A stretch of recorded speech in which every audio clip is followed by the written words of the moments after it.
decided to go to America where it's made to discover why the hepatitis outbreak has occurred and just how great a risk to health Hemofil is. Last week, World in Action investigated the American blood business. On the skid rows of several cities, we talked to men who sell their blood plasma for money. Our investigation took us to 10 of the 24 plasma centres of the Highland division of Baxter Laboratories, a leading American drug company.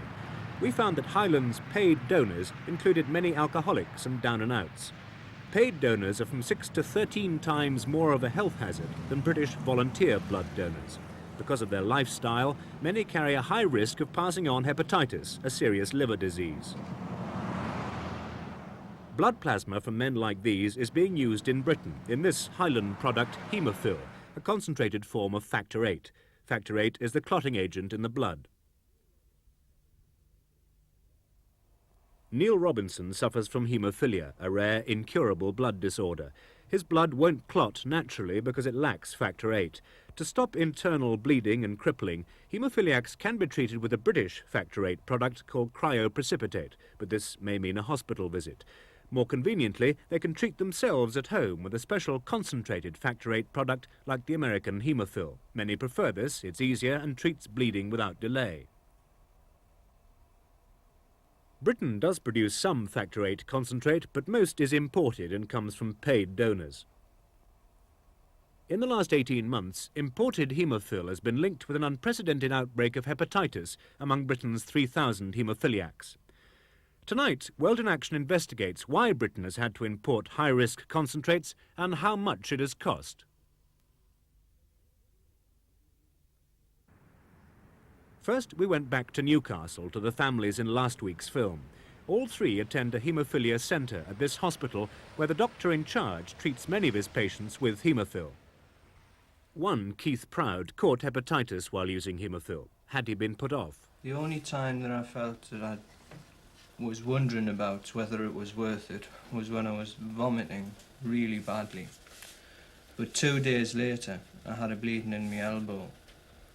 And I had no hesitation in going to the fridge, getting the Hemofil out, mixing it and injecting it, because I knew that would stop the bleed. And the pain from that bleed was going to be so much worse than any of the pain I'd suffered with hepatitis. As much as I feel that Keith was really ill when he had hepatitis, he suffered far more when there was nothing at all. And they are progressing. Would you prefer a National Health Service concentrate made from voluntary blood donors in Britain? Obviously, this would be better. Obviously, if it's donated freely, there is less chance of people passing on hepatitis. People that are donating it are less risk value. But until that is available, we have to accept the risks. The second family we visited last week was the Atkinsons. Their son Andrew uses Hemofil. What do you feel about the type of donors who are selling their plasma for Hemofil? This is something we knew. Well, not exactly knew. It had been explained to us before, and there are people who are prepared to give the blood, and we are people looking for those people. We want the factor VIII from them. Would you prefer a National Health Service concentrate made from safer voluntary donors in Britain? Who wouldn't? We think, yes, it would be much better. But at the moment, well, do you think they would be able to get enough blood from voluntary sources? We doubt this very much at the moment, but we would like to see it very much. Next, we visited the Robinson family. Neil has been on home treatment with Hemofil for the last 2 years. We know the risks that we have to take with our children. We don't gamble with their lives, but we do take a calculated risk. Hemofil is one of the calculated risks. We know what it's done for us. And only people who live with haemophilia know what it's like. But what is your reaction to the type of people who are selling plasma to make Hemofil? We shouldn't be allowed to. It is very bad. It's We don't want it. But what other alternative have we got? For 2 years, Neil has lived a normal life through Hemofil. We don't like the idea of these down and outs, Skid Row types, what have you, given this blood. No, but Britain could cut the risks down Britain could cut the risks down. by making their own, but Well, they are to they're a not certain attempting. extent But they're not, making they their could own. make they could make all of it, and then the risks would be considerably less. How strongly do you feel that the National Health Service should produce a British, safer product? Well, after your last programme, very, very strongly. We would like to see this happen. We prefer British. We know that British is pure, or purer than the American. There's less chance of contacting hepatitis through a British product. We only hope that the British government and the National Health Service have sit up and take notice of this and do something about it. Well, in the state of the country now, they can produce it a lot cheaper than what they can buying it from America. And why British pioneer work did not ensure enough of a safer British-made concentrate. World in Action asked the Executive Committee of the Haemophilia Society, a pressure group for haemophiliacs, to watch our report. The Society has been campaigning for more commercial concentrates. After the programme, they discussed their reactions. If we accept, and I think most of us do, that we would prefer to see all the material coming from production in this country through the blood transfusion and the health service, if the Department of Health or whoever's responsible don't do something constructive about improving supplies in this country, the logical step is going to be commercial production in this country eventually. Yeah. And if the dangers in the States are repeated here, we could be in trouble. Yeah, but we understand, don't we, that there's not a shortage of donors as such, it's just a shortage of the facilities to make the concentrate. Do we? We're always being told something different. We're being told there's a shortage of donors, there's a shortage of equipment, there's a shortage of money. What is the shortage? We never seem to get any nearer to the answer. We've been, for the last 10 years, we're being told there's a shortage and everything will be all right in 5 years' time. But nothing ever changes, probably because of the increased demand. But what is the shortage? Nobody ever really puts their finger on it. I think most of us would prefer deep down to be using National Health Service and blood transfusion products. I feel very uneasy about commercial concentrates, and after seeing this programme I should think a lot of other people would be even more uneasy. I must admit, one of the things that disturbed me rather was to see the pictures of Skid Row, which seems a bit at variance with the assurances that the commercial companies have given us. You know, they're not using this sort of blood for factor VIII. I'm wondering whether, in fact, the other companies are using the same sort of blood. I had a talk in August with one of the certain others, as they put it in the programme, who said we're not using that sort of blood at all for our factor VIII production. Well, is that just Highland? Is that in fact representative of all the other commercial companies? Or is that just part of Highland's production and is in fact Hemofil made from other blood? It's something we'll still have to look at, because as I say, it doesn't really seem to gel with what we've been told. So, one of the things I noticed on that programme was the sort of ethical problems and social problems which it posed, and that is the question of whether people, the less fortunate people, should be used or used as donors, whether we should take blood from them, whether commercial firms should take blood from them. Well, I'm quite sure that the answer for the haemophiliac in this country would be he's not really too bothered about where the blood comes from, as long as he's got that blood concentrate to keep him going, and in some cases to keep him alive. No doubt whatsoever in my mind. Of course, equally well, he'd much sooner, if there were a sufficient number of well-disposed people, and there are thousands upon thousands of them already in this country, who would come along and regularly give blood and who weren't undernourished, who weren't alcoholics, who weren't drug addicts. I'm sure that they would be delighted. If there were sufficient blood donors coming along, as you say, would the National Health Service have the facilities to be able to produce the concentrate from it? You know, we don't know that they have the facilities, and in fact, when we do inquire about this, they say yes, they have. Well, if so, why aren't we getting the concentrate from this country? If there's sufficient donors, why aren't we getting the concentrate? To answer the questions raised by the Haemophilia Society and our 3 families, World in Action came here to the Blood Products Laboratory at Elstree, north of London.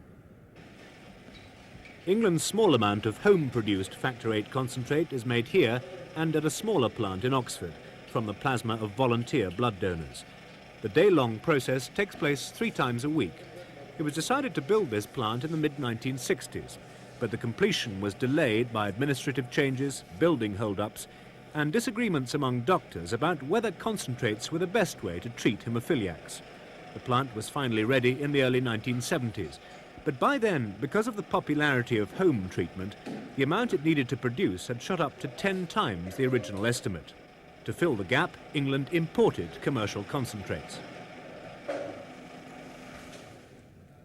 The man in charge of producing Factor VIII concentrate in England is Dr. William Maycock, the senior advisor to the Department of Health on blood transfusion policy. After the expert committee gave its advice in 1973, there was, so to speak, a sudden demand. Well, quite clearly, this couldn't be met overnight. A lot of reorganization had to be carried out, which involved accommodation, equipment, and staff. It was clearly going to take considerable time. One could have left it and said, well, we'll get round to this when we've made our arrangements, or one could say we will meet the need now by importing, having decided to become self-sufficient. This, in fact, is what happened. Was it, in your view, ever possible that we could have produced Factor VIII concentrates much earlier in Britain, given the work that was done on some of the processes associated with it? Well, it's always easy to look back and see what might have been done. I think had certain decisions and certain things been made and certain things not happened, we obviously could have done this. But was the decision to import concentrates in 1973 an acceptable risk? By then, the high hepatitis risk of paid donors was well known. Our investigations show that subsequently the Department of Health was advised against importing concentrates. The warning came last January from America's leading campaigner against paid donors, Dr. J. Garrett Allen. He wrote to Dr. Maycock. By this time, the Department of Health had been alerted to the hepatitis cases linked with Hemofil. Dr. Allen sent this warning. Commercial blood banking perpetuates the high-risk rates for hepatitis we encounter with their products, and it also tempts these same commercial firms to sell residual products. On February the 13th, Dr. Allen wrote again, repeating his concern. It does not take much commercial blood in a mixed combination to bring up an astounding attack rate from one that is relatively unnoticed. This is the basis of my concern about Britain purchasing commercial blood products from our country. Do you think that, in fact, we were wise in not perhaps taking greater notice of the views of people like Dr. Allen about these risks? Dr. Garrett Allen's views and all his observations have all been published and were well known to those concerned who are using this material. Do you not think in that case that perhaps we might have been somewhat complacent about these risks in the light of what has happened? No, I don't think so. I think the quality of this material was controlled, both here and in America. Dr. Maycock's view is not shared here at London University by the World Health Organization's hepatitis expert, Professor Ari Zuckerman. Professor Zuckerman tests English-made Factor VIII concentrate for the hepatitis virus. It is well recognized that the commercial donor carries a considerably greater risk of transmitting hepatitis than the volunteer donor. And indeed, there are 2 WHO recommendations now that efforts must be made to stop the commercial practice of collection of blood. And indeed, if you consider all the technology that we now have at our disposal for detecting hepatitis B virus, the single most effective measure in reducing the incidence of hepatitis following transfusion has been in the United States the exclusion of the commercial donor. British-made concentrates aren't entirely free of risk either, because they're made by pooling from 100 to 200 litres of plasma. No test can detect every hepatitis virus, and any one virus can contaminate the whole pool. Since last year, Professor Zuckerman has detected a surprising number of infected batches of English concentrate. But more sensitive testing is on the way, and Britain's volunteer donors are considerably less of a risk than paid donors. Today, the National Health Service is producing 3 times the amount of concentrate it was making in 1973. The aim is to be self-sufficient by 1977. But is the production capacity there to do this? And is there a shortage of donors?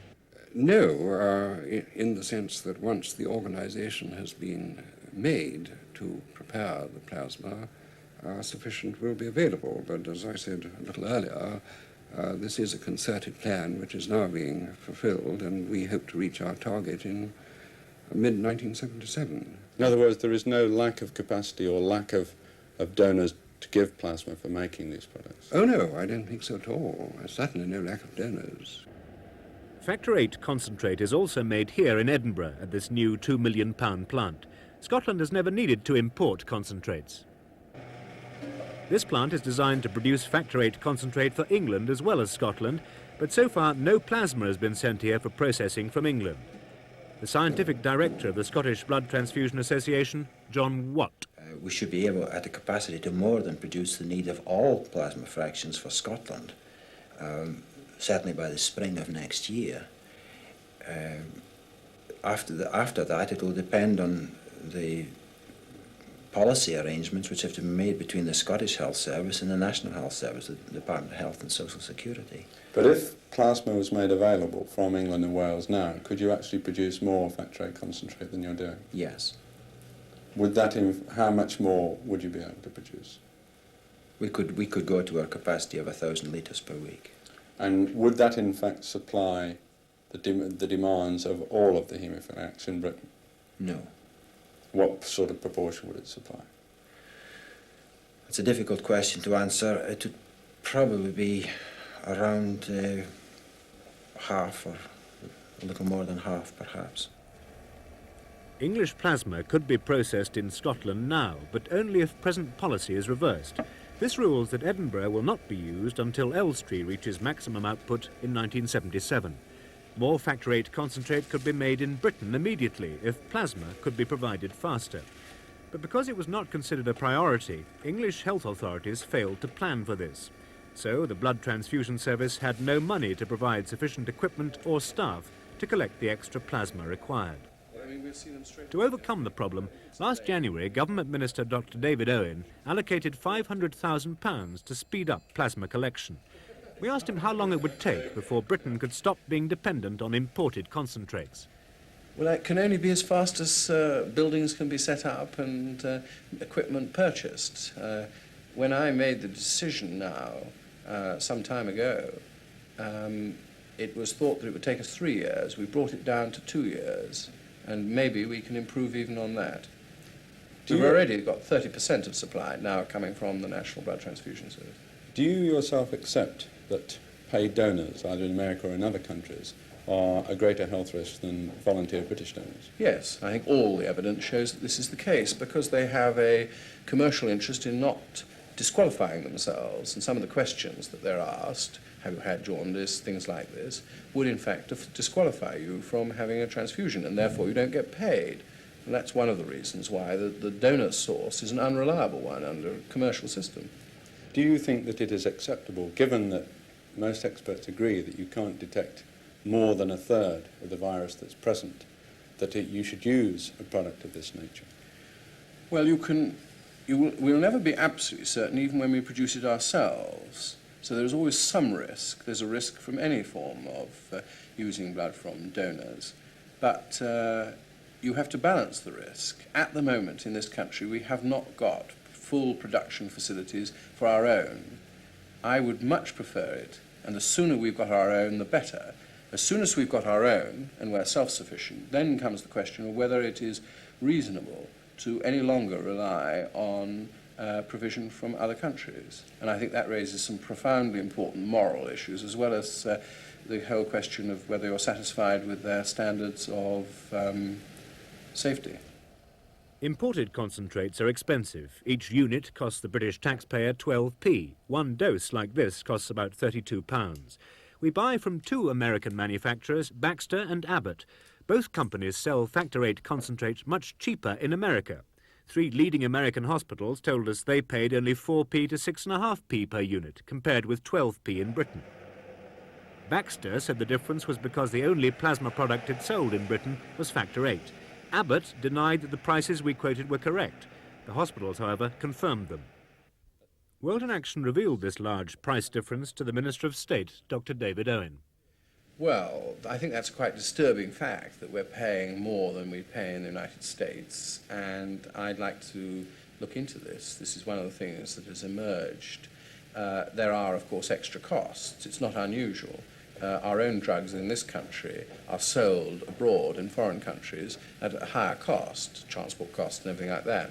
But double the cost does seem rather a lot. We'd have to look at that. We then put the same information to Dr. William Maycock, the Department of Health's advisor on blood transfusion policy. Well, of this I wasn't aware till you'd spoken, until you put this question. I don't know. I don't think I want to express any view on that.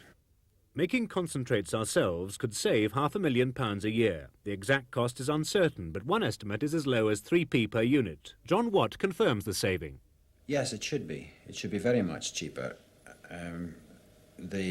When all 3 centres are working to capacity, we should have at least twice the production needs for the UK, and because of the conditions under which we have to work, it should be very much cheaper.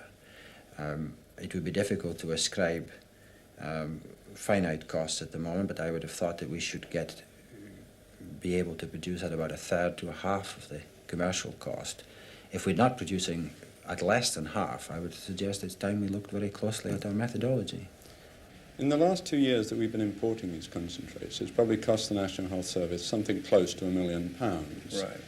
Do you not think that this money might not have been better spent in actually speeding up the availability of the plasma so that we could make the product ourselves? Well, I agree with you. I wouldn't have invested in self-sufficiency in this country if I disagreed with you. I don't think that it was a question of providing more money. I was told, and I think this is right, that the limitation on our build-up is one of buildings, equipment, and to some extent getting clinicians used to using packed cell blood and having a larger volume. But I've tried to make this switch to self-sufficiency as quickly as possible, and I share some of your feelings that I wish it had been made in 1971, 72, or even earlier than that. But the cost to Britain of importing Factor VIII concentrates isn't just a matter of money. The blood collecting business began in the poor countries of Central America in the 1960s. It spread through the impoverished Caribbean and South America. But in many countries, government opposition to this exploitation forced the plasma firms, mainly American, to look elsewhere for the millions of pounds worth of plasma they bought each year. They've been trying to gain footholds in West and Southern Africa, India, Indonesia and the Philippines. America was the biggest plasma buyer, but now Europe and Israel are the major customers due to tougher US health laws. Plasma from developing countries may be a hepatitis risk, but it's cheap and the products it makes are highly profitable. From Canada and Switzerland too, plasma brokers supply these and other countries. The World Health Organization and the Red Cross say the plasma traffic is all one way, the wrong way, from the poor countries to the rich countries. This is why they want it banned. I know of one Middle Eastern country where a haemophiliac patient may travel 300 miles and wait for several days outside the clinic looking for treatment. And it's not because the clinic doesn't want to take him in, because they don't have enough beds and they don't have enough material. The Factor VIII isn't there. It's all gone to the more affluent parts of the world. There's at least one country in Africa where they have no haemophilia problem at all, in the sense that haemophilia is not a medical problem in that country, presumably because the patients don't live long enough to constitute a medical problem. I think there's a very strong moral case for, once you are self-sufficient, ensuring that you only use your own national sources and freeing up those resources in other nations for their needs. Yes, I think it's a strong moral case. I think it's a strong commercial case. What is your view of this particular business of the world trade in plasma? I don't think I can discuss that in television. It will be cut out anyway. What do you think, therefore, of a country like Britain becoming involved in this business by importing factory concentrates? To put it mildly, I don't approve.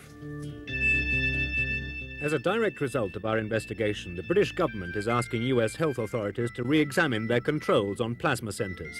The Department of Health is looking into whether Britain is paying too much for imported concentrates. And in Washington, a Senate committee is pressuring Baxter to disclose how much its concentrates cost to make and where the plasma comes from.